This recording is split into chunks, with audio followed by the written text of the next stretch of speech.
Almost exactly 4 years after the British Expeditionary Force had staged its near-miraculous evacuation from Dunkirk, the Allies once more set foot in strength on French soil on the 6th of June 1944.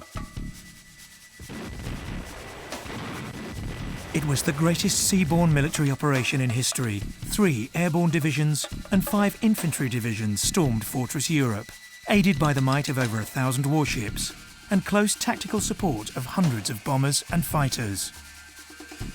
The Allies had established a toehold on continental Europe with the invasion of Italy in September 1943. In the skies, Royal Air Force and United States Army Air Force bombers continued to hit Germany's military and fuel industries in massive day and night raids. But a 4th front was needed to bring Nazi Germany to its knees. At the helm of Operation Overlord, the Allied invasion of France, was General Dwight D. Eisenhower as the Supreme Allied Commander, with Admiral Bertram Ramsay commanding the naval element of the operation. General Bernard Montgomery was the commander of the 21st Army Group, under which all ground units were organised. Montgomery wanted to land on as wide a front as possible. The Bay of the Seine in North Normandy would host the landings. 5 divisions would comprise the first wave of Allied troops. British and Canadian troops, along with their allies from France, Poland, Norway and Greece, among others, were organised under General Miles Dempsey's British Second Army. They would land to the east of the Americans. They would land at Utah and Omaha beaches. 30 corps of the British Army, which included 50th Infantry Division and the 8th Armoured Brigade, would land at Gold Beach. Meanwhile, the 3rd Canadian Infantry Division and the 2nd Canadian Armoured Brigade of the British First Corps would land at Juno. Finally, on the extreme eastern flank, the British 3rd Infantry Division and the 27th Armoured Brigade, also of the British First Corps, would land at Sword Beach. Immediately before the invasion, airborne forces would land behind the Allied beachheads. The British 6th Airborne Division and the American 82nd and 101st Airborne Divisions would drop in the respective British and American sectors. The idea was for these troops to disrupt communications and prevent attempts by the Germans to reinforce their troops defending the coastline. The glider and parachute landings, which comprised the airborne effort, would also help to strengthen the southern flank of the invasion.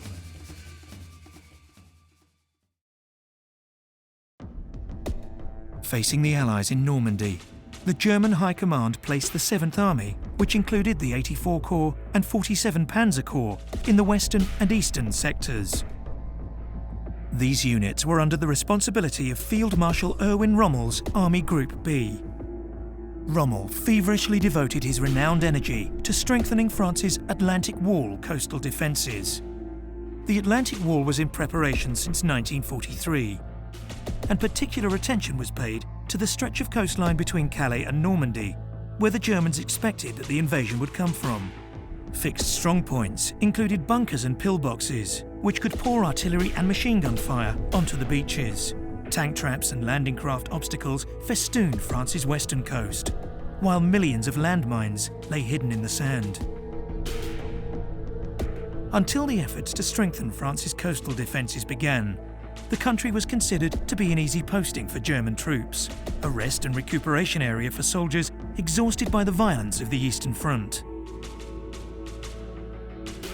However, numbers grew as German fears of invasion increased. Troops were tasked to man beach defences and were also organised into mobile reserve forces, which could rapidly deploy to areas where the Allies had secured breakthroughs once they'd made landfall.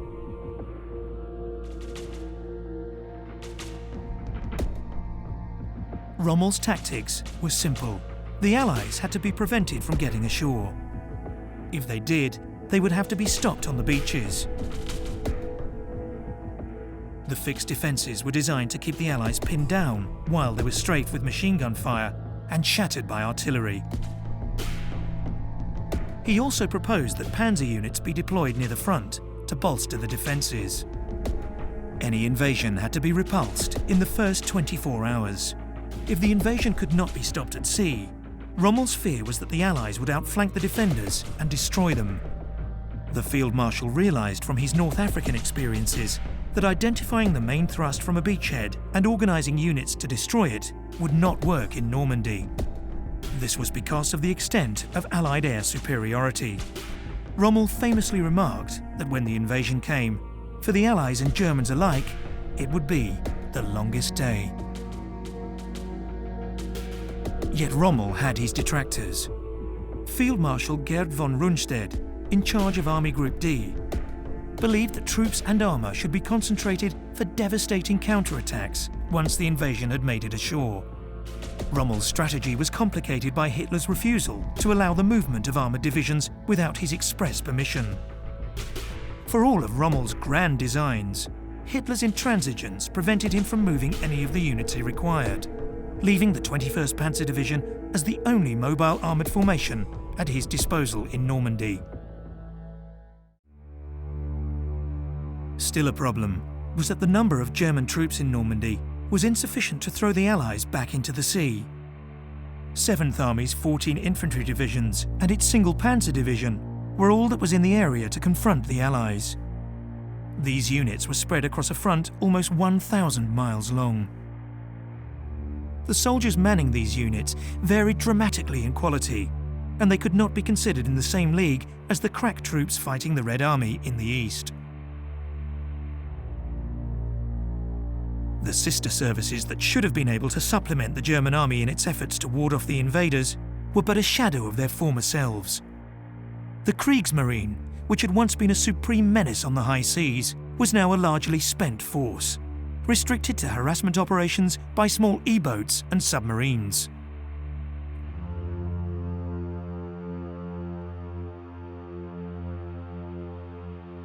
The Luftwaffe had lost their famed air superiority to the Allies, with a steady loss of skilled pilots and a deficit of training. When D-Day came, the German Air Force only mounted 22 sorties, using fewer than 100 aircraft.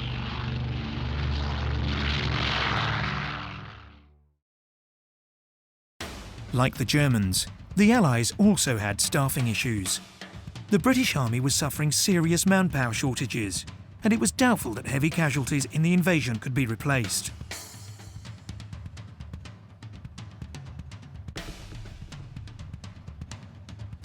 The Allied High Command also had concerns as to the standards of training, and many of the troops who would fight in Normandy were seeing action for the first time. Deception operations were reinforced with the relentless bombardment of the French rail network, aiming to cause havoc prior to the invasion in order to make reinforcement of German units as difficult as possible.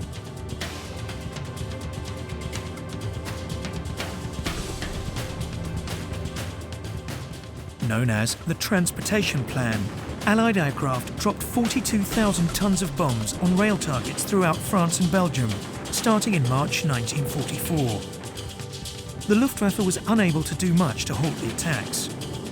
By the eve of the invasion, the Transportation Plan had dealt a mortal blow to the French rail system, almost completely destroying it in areas near the invasion site. The Allied targeting was carried out in such a way that the Germans found it difficult to tell exactly where the invasion would come from.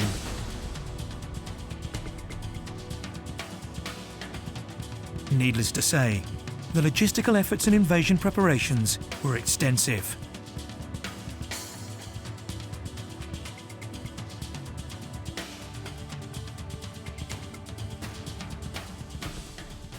Morning, I'd have to face it. I tried to imagine how much fear I would have, to keep me from doing my job. I suppose everybody else was wondering the same thing. A huge shipping effort was required to get personnel and equipment over the high seas and onto the beaches.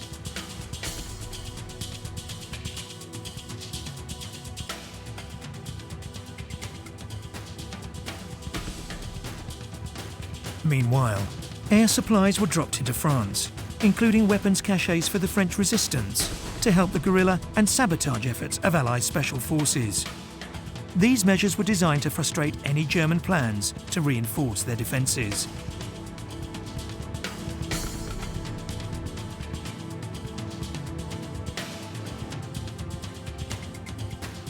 Aircraft also played an important role in getting agents into occupied France. who could then link up with the resistance fighters to help the sabotage effort when the time came. Furthermore, aerial reconnaissance gave the Allies vital information on the positions of the German defenders in and around the invasion beaches, along with the wider strength that the Wehrmacht had in the region.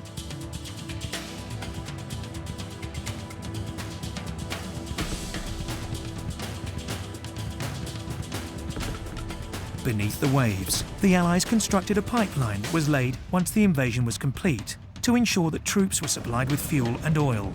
The idea was known as Pluto. Meanwhile, an ever-increasing quantity of material was arriving in the United Kingdom as invasion preparations picked up pace. Despite the voracious appetite of the invasion, Allied planners had to cope with the fact that Britain had a fraction of the port capacity that the country had before the war. Huge areas of southern England became depots and encampments for troops and material.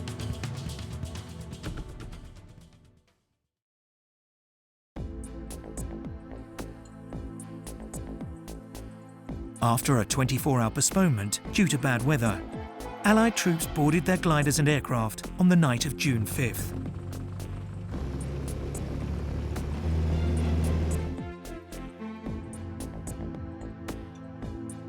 First to land were the Oxfordshire and Buckinghamshire Light Infantry of the British 6th Airborne Division, which famously secured the vital bridges over the Orne River and the Caen Canal in the middle of the 3rd Infantry Division sector. As 18,000 Allied troops landed, many missing their drop zones or killed when their gliders crashed into obstacles or by parachuting into defensive lakes, other aircraft dropped huge clouds of metal foil codenamed Window. This confused German radar operators as to the location of the armada that was setting sail. The Allied fleet comprised 9 battleships, 23 cruisers, 104 destroyers, 71 corvettes, almost 6,400 merchant ships, and 4,000 landing craft. Funny, I don't think I ever believed, even after the final briefing, that the invasion was going to come off. Then a voice in the loudspeaker said, "Men who wish to take their anti-seasick pills should take the first one now." Allied ground units made landfall at 6:30 on June 6th, with soldiers from the US 4th Infantry Division landing at Utah Beach.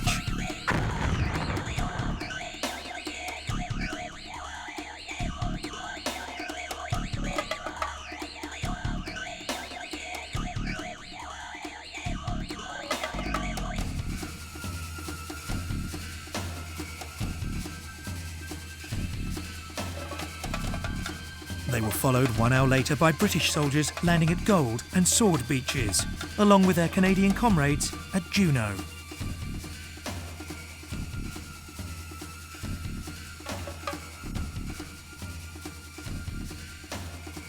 It would be 3 hours before news of the Allied landings reached Rommel, who was on leave in Germany.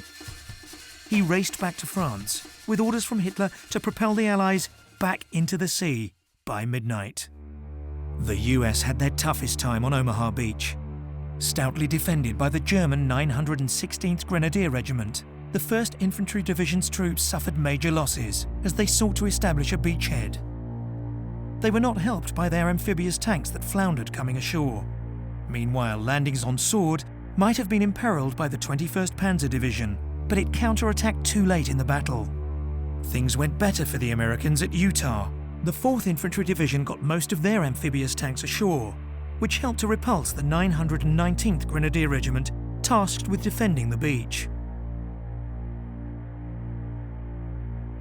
Despite some difficulties in linking up with airborne units, the 4th exploited their gains and expanded their lodgement areas, suffering almost 200 casualties among the 23,000 troops landed.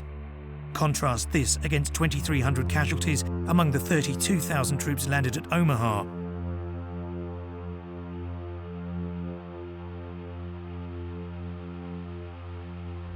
The deadlock on Omaha was eventually broken by naval gunfire that was brought in close to the beach to destroy German strongpoints.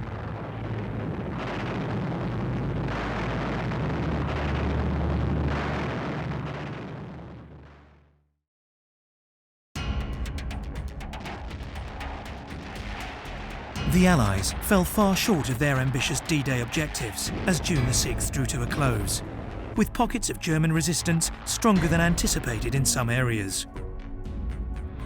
For example, the city of Caen in the east still remained out of British hands.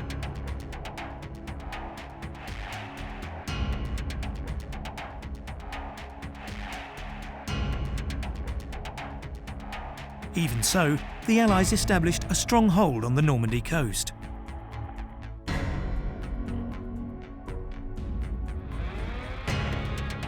They were helped by the fact that the Germans still did not believe that this was the real landing, and was instead a sideshow for the real invasion to fall at the Pas de Calais. They allocated their resources accordingly.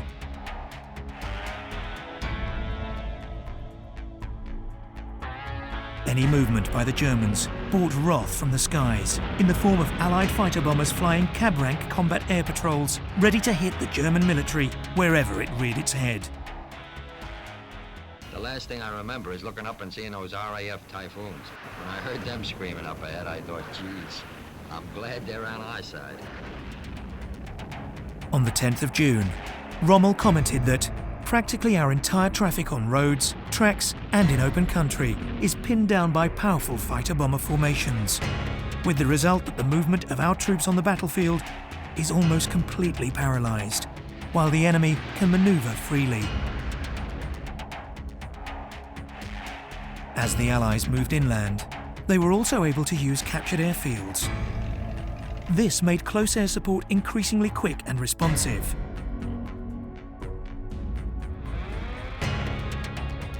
Aircraft were quickly rearmed and dispatched to interdict enemy positions and movements.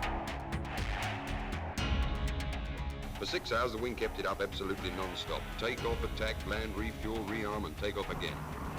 It was the same on every airfield in Normandy. Allied air power continued to hit German supplies and reserves. Anything moving on the roads was a target, which made movement for the Germans especially hazardous by day.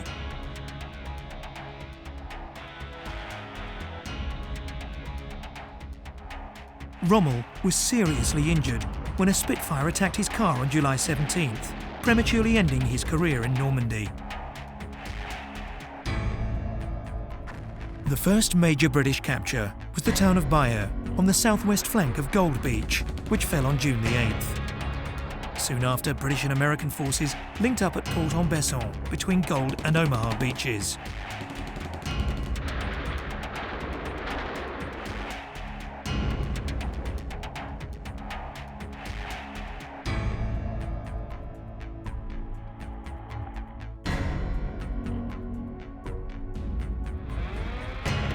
For resupply, the Allies constructed 2 massive artificial harbours, codenamed Mulberry, which would be towed across the Channel for Allied ships to offload supplies until the Allies managed to capture a major port.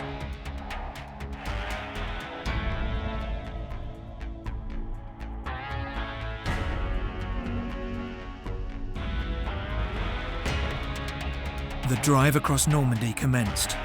The Americans headed towards Cherbourg in the west to capture a port and to cut off the Cotentin Peninsula. All our plans turned upon Cherbourg. All our strategy waited upon its empty docks and piers.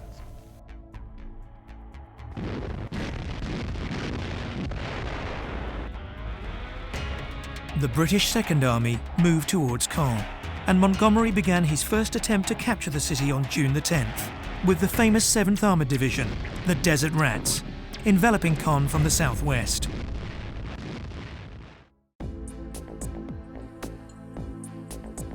The Desert Rats were veterans of the North African campaign against Rommel.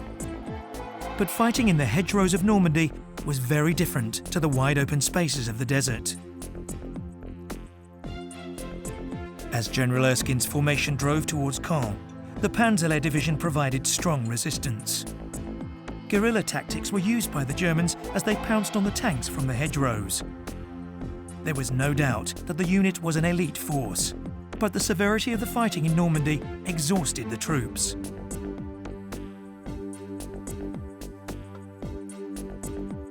The training that the force had undergone in Thetford Forest, Suffolk, prior to the invasion gave scant preparation for the war in Normandy.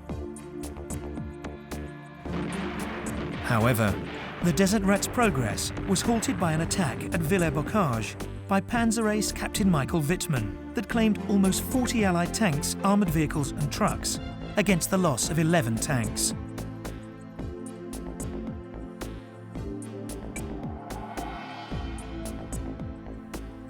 The British were forced to retreat.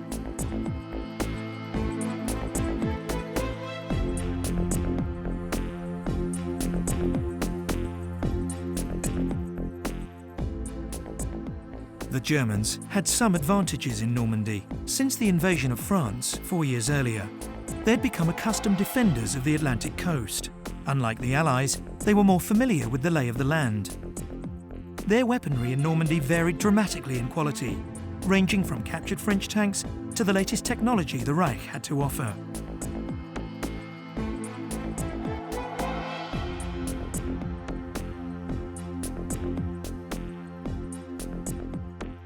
However, given that the Germans expected an invasion, they had shored up their anti-aircraft defences, which could also be used as artillery.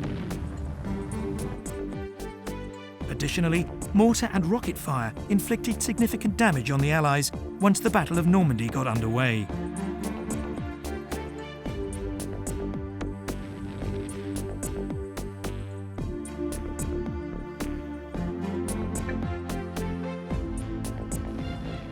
One of the problems the Germans faced in attempting to hold off the Allied westward and southern advances was the calibre of their troops. Russian prisoners press-ganged into fighting were often less than enthusiastic defenders. Even so, the fighting in Normandy was fierce, and both sides put up determined efforts. Allied troops were often surprised to find that resistance was either stubborn or non-existent. Montgomery issued orders on June the 18th for an all-out effort to capture Caen and Cherbourg. There was nothing lovely about the battle south of Caen. No pincer movements, no outflanking, no nothing like that. Just an hard, bitter, bloody slugging match. 7 Corps of the US Army advanced towards Cherbourg, having battled through the resistance of the German 91st Infantry Division. On the eve of the American drive into Cherbourg, the French resistance, which was waging its own guerrilla war and which played a vital role in the sabotage efforts against the Wehrmacht, declared a general uprising across France, making the lives of the German occupiers increasingly more miserable.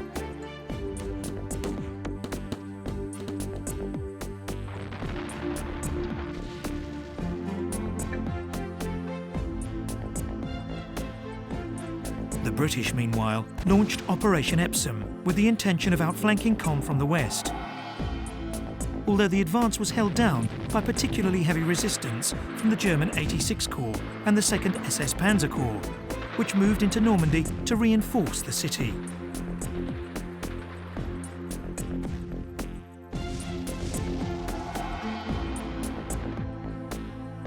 However, the British 49th Division continued to press on to Caen.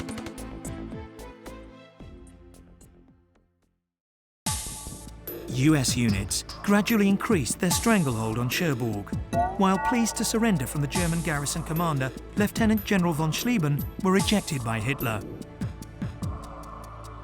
On June the 26th, with the American 4th, 9th and 79th Infantry Divisions massing in the suburbs, Rear Admiral Walter Hennig ordered the complete destruction of the port, an act that earned him the Knight's Cross from Hitler. The destruction of the port was a setback for the Allies. The Overlord Plan originally called for Cherbourg to handle 150,000 tons of supplies by late July. It would not be until September that Cherbourg handled its full capacity. By then, the Allies already had nearly all of the major ports in France and Belgium under their control. With Cherbourg in Allied hands, von Rundstedt asked Hitler if he still expected to win the war. Hitler responded by removing von Rundstedt and replacing him with Field Marshal Gunther von Kluge, who arrived in Normandy buoyed with enthusiasm but rapidly dissipated. With organised German resistance in the peninsula coming to a halt by early July, General Bradley ordered the US units in Cotentin, notably 7 Corps and the newly constituted 8 Corps, to swing towards Coutances and Saint-Lô in the south, while also expanding eastward.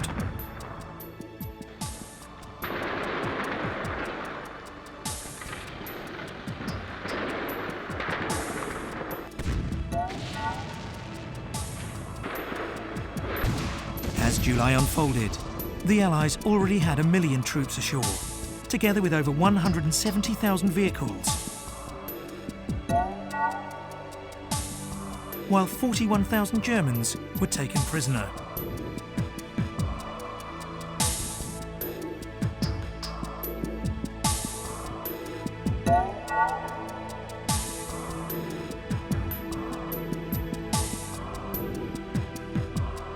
Seven Corps' drive towards Coutances was slow, held up by bad weather that restricted air support as it battled elements of the German 86 Corps.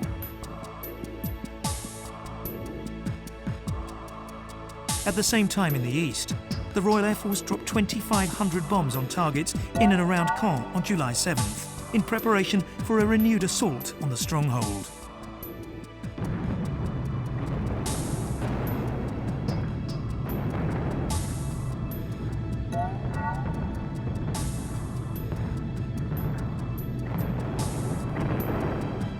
The following day, the British threw the 59th Staffordshire Infantry Division and the 3rd Infantry Division at the city, along with a Canadian formation.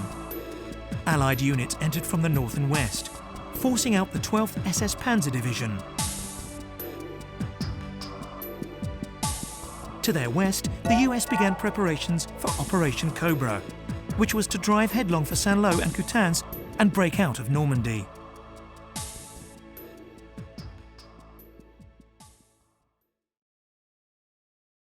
As the Allies increased the pressure, Rommel announced that things were getting worse for his units. A report sent to the headquarters of Army Group D revealed that since June the 6th, the Germans had lost almost 100,000 men. This included 2,300 officers, and only 1/10 had been replaced. He concluded by saying, "The enemy is on the point of smashing our weak front line and penetrating deep into the interior of France." 2 days later, on June the 18th, elements from 29 Corps of the US First Army entered Saint-Lô. After bitter fighting, Caen eventually fell to British and Canadian troops. This allowed Montgomery to mount Operation Goodwood. This was the breakout for the Allied forces in the east of Normandy. But the operation was twofold. It also intended to draw as many Germans away from the Coutances-Saint-Lô area as possible, in order to ease the path of the Americans as they began Cobra. Montgomery's progress south of Caen was slow. Stiff German resistance on the Caen-Falaise road was tough. However, the general argued that the plan was working by drawing the Germans away from Bradley's operations in the west. Curiously, as Goodwood got underway, Hitler agreed to redeploy units of the 15th Army, which had been tasked with defending the Pas de Calais, to reinforce Caen. Even in mid-July, the German High Command still believed that the real invasion was yet to take place. However, the movement of the 15th Army was simply too little, too late.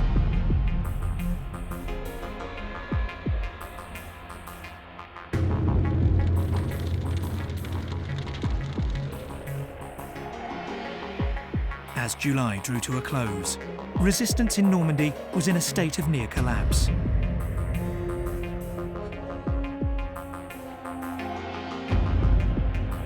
On July the 28th, elements of the American 4th Armored Division entered Coutances. 10 days earlier, 29 Corps had liberated Saint-Lô.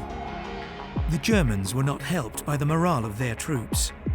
The prisoners of war from the Eastern Front that had been press-ganged into fighting for their enemies were understandably lacking in motivation.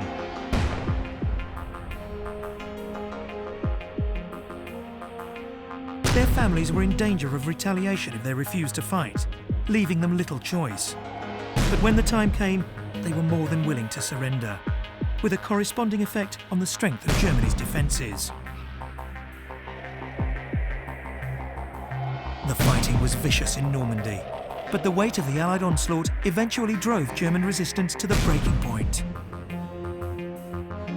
Many German prisoners also realised that the war was lost.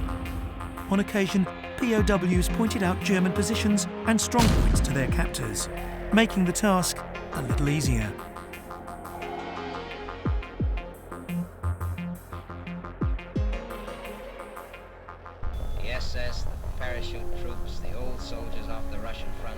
Hitler youth babies, looking like they walked out of Lincoln High.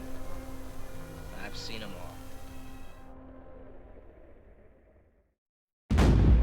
General Bradley's success caused the German front in the west to collapse.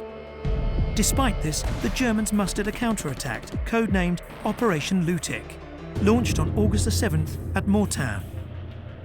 The idea was for the attack to cut off General Patton's Third Army. However, the breaking of the German ultra codes warned the Allies of the plan, and they repulsed the attack. The result of Lüttich was that the Germans extended themselves too far westward. The counterattack put the Germans on the run, and they were pursued towards Falaise. Locked into what was called the Falaise Pocket was the remains of the German 7th Army and the 5th Panzer Army. They were surrounded, with units from the American 5, 29, 7 and 15 Corps moving in from the west and south.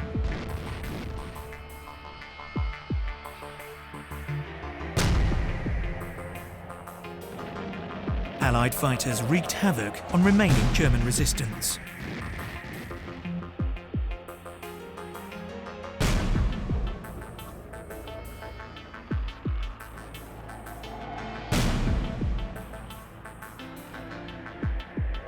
To the north, the British 1st, 8, 12 and 30 Corps hemmed them in, while the Canadian 2nd Corps and the Polish Armoured Division sealed off the escape routes. Admittedly, German troops and material did manage to escape, but German opposition in Normandy was terminated.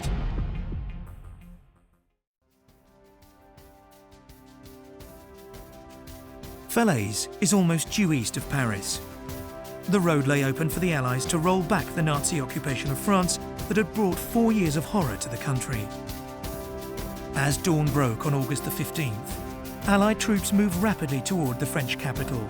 Parisians knew that the end of the occupation was near.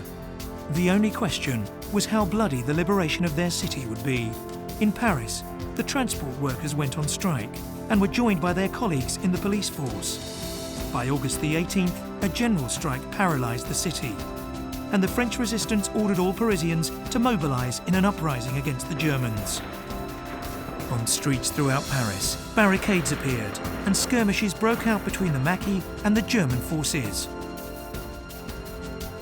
The orders from Hitler were for Paris to be razed to the ground and defended to the last soldier in the face of the Allied advance. Dietrich von Koltitz, the German military governor of Paris, refused to obey. The explosives planted in the French capital were never detonated. Violence between the Germans and the resistance reached its height on August the 22nd, but was short-lived. By the 25th, it was all over for the German occupation of Paris and France. Koltitz surrendered to the Free French forces at Montparnasse station, following heavy fighting with General Philippe Leclerc's 2nd Armoured Division. The same day, General de Gaulle moved his headquarters into the War Ministry on the Rue Saint-Dominique before addressing the population. The Champs-Élysées hosted an impressive victory parade on August the 26th, despite the fact that not all German resistance was mopped up. However, by August the 29th, the city was secure, allowing the American 28th Armoured Division to perform a victory parade. The liberation of the city was not without cost. Around 1,500 resistance fighters and French civilians lost their lives. The losses inflicted on the Germans included 3,200 killed in action and almost 13,000 prisoners of war.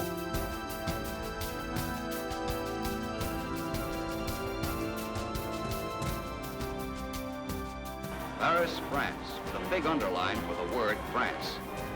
Because this old fellow, her, him, had been walking around the streets for 4 years in Paris, Germany, sleepwalking in a kind of German nightmare. Now it belonged to them again.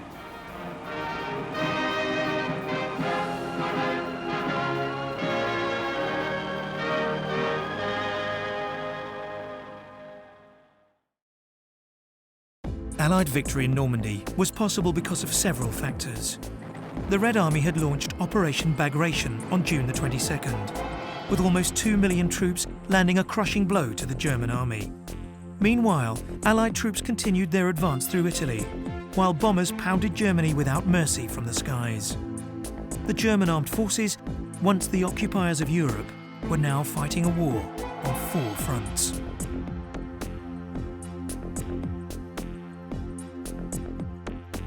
Deception had kept German leadership off balance and unsure of Allied intentions, while Hitler's mania made sensible military decision-making impossible.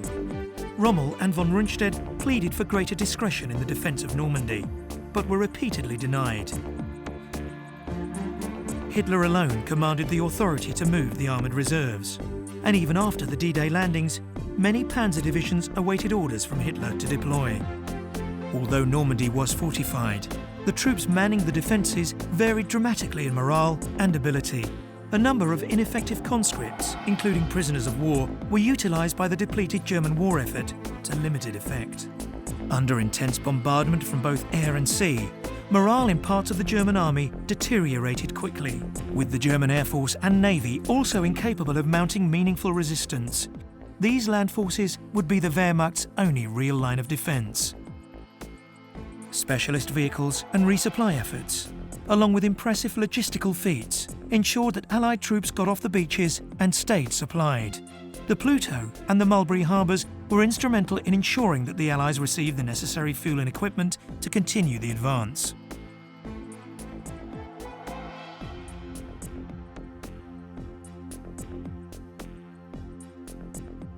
Meanwhile, German resupply efforts were constantly harassed by Allied air attacks and the activities of the French resistance, which Eisenhower later said were worth the power of 15 divisions. This also made tactical movement difficult for the Germans. When they left their camouflage positions, they were at the mercy of Allied fighters.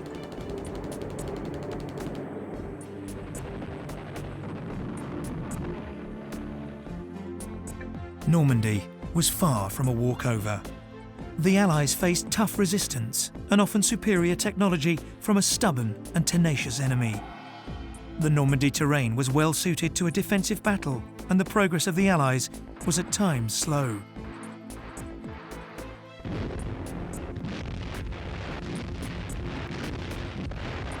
The Allies were aided greatly by their intelligence and counterintelligence operations, which led the Germans to believe that, even after D-Day, the major landing was still to take place.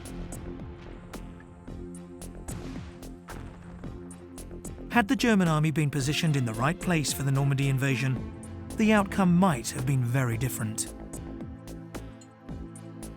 Weather played its part in maximising disruption. Normandy was pounded in June by the worst storm in nearly half a century. Yet resolute determination to bring the war to a close, coupled with rigorous planning, allowed the Allies to prevail. Montgomery had predicted that it would be possible for the Allies to make it across the Seine 90 days after the D-Day landings. They did it in 75.